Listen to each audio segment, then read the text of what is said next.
Well, Dr. Gipp, I appreciate you coming to the Bible study with me. I've been coming here for a couple years, and I got thinking about what you told me the other night, and I really think my friends would like to hear this too because they really love the Bible. Well, I hope so, but I'll be honest with you, from past experience, I found that they'll probably be a little less than excited from what they hear. People that tend to defend their version, even if they see a mistake in it, it's based more on pride than a love for the Bible. But we'll give it a shot. But don't be surprised if they're a little less excited than you expected. Hey, sorry we're late. This is Dr. Gipp, one of my professors at the Bible College. I hope you don't mind if he joins us tonight. Hello.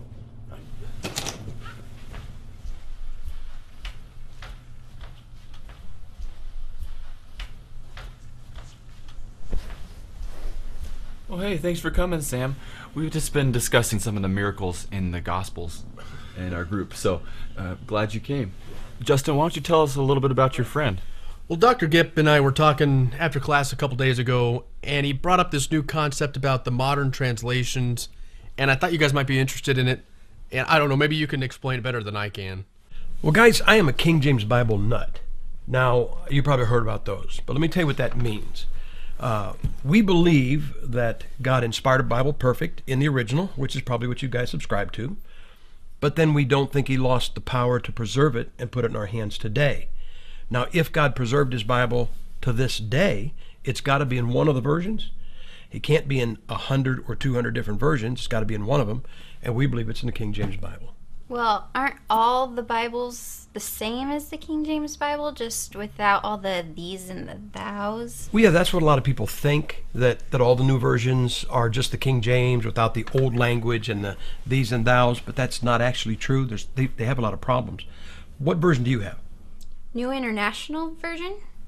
Okay, I'll give you an example. You've got an NIV. Read Matthew chapter 17, verse 21 for me, if you would. It's not there. Well, what comes after verse 20? 22? Well, it's okay. Read Matthew chapter 18, verse 11. It's not there. What comes after verse 10? 12? So you bought a Bible from somebody that couldn't count to 25? Well, those verses are in mine. Well, what version do you have? The New English Bible. Well, actually, there's a problem with that. That is probably common to just about every version here. Turn to Luke chapter 23. And while you're turning there, let me ask you guys a question. Do you guys believe in a hill called Mount Calvary? You probably sang a hymn or two about Calvary. You saw a church, Calvary Baptist Church, it's a commonly used word. Well, I'll tell you why. If you believe in Calvary, you believe it for only one reason. You believe it because of Luke chapter 23, verse 33 in the King James Bible. Because that is the single only place. I'll show you. Luke 23, verse 33, it says this, and when they came to the place which is called Calvary. Now, that is the only time the word Calvary appears in the Bible. What does your New English say? It says, and when they reached the place called the Skull. Okay, what do you have? What version? Good News Bible. Okay, what does it have? The Skull. And what does your NIV have? Mine says the Skull. And I think I saw a New American Standard, and you looked it up. What does it say? The Skull. And what do you have? Mine says Calvary, actually. All right. Do you have a King James? What do you have? The New King James? Well, let me ask you this. Do you have a in your hands New King James, or do you have a between your arms New King James? You don't know, do you? Mm-mm. Well, the fact is that they've made running changes in the New King James and never told anybody about it. I'll show you. I've got a New King James. In Zechariah chapter 13, verse 6, the King James Bible has a prophetic reference to Jesus Christ. And in that verse, it says, what are these wounds in thine hands? Now this is a New King James Version. And here's what it says in verse 6. And someone will say to him, what are these wounds in your hands? Now they took out thine, but the prophecy is still there. So you got a King James Bible, what are these wounds in thine hands? And a New King James, what are these wounds in your hands? Now this is a 1982. This is when it first came out. That's the edition. What does yours say? Mine says, and one will say to him, what are these wounds between your arms?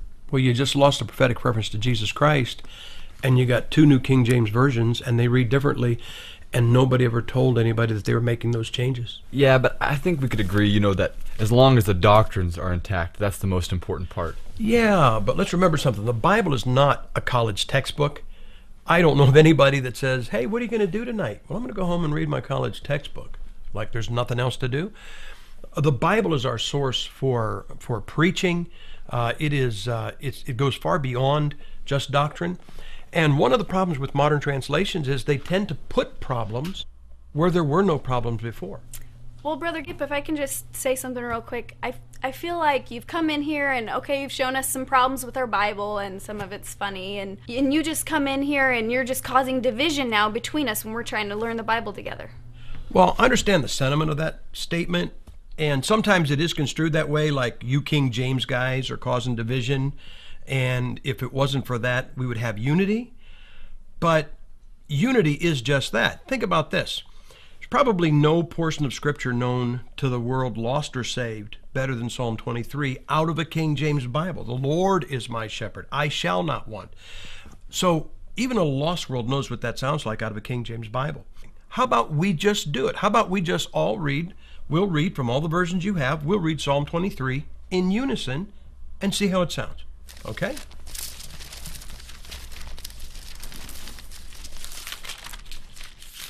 Now, before we read this, we all acknowledge from the Bible that God is not the author of confusion. The Lord is my shepherd, I shall not want. He makes me lie down in green pastures. He leads me beside quiet waters. He restores my soul. He guides me in the paths of righteousness for His name's sake. Even though I walk through the valley of the shadow of death, Darkness, I will not be afraid, Lord, for you are with me. Your shepherd's rod and staff protect me. Thou spreadest a table before me in the sight of mine enemies. Thou hast richly my cup overflows. Surely goodness and loving kindness will follow me all the days of my life. And love will be with me all my life, and your house will be my home as long as I live. Forever. Now, what one word best describes what you just heard?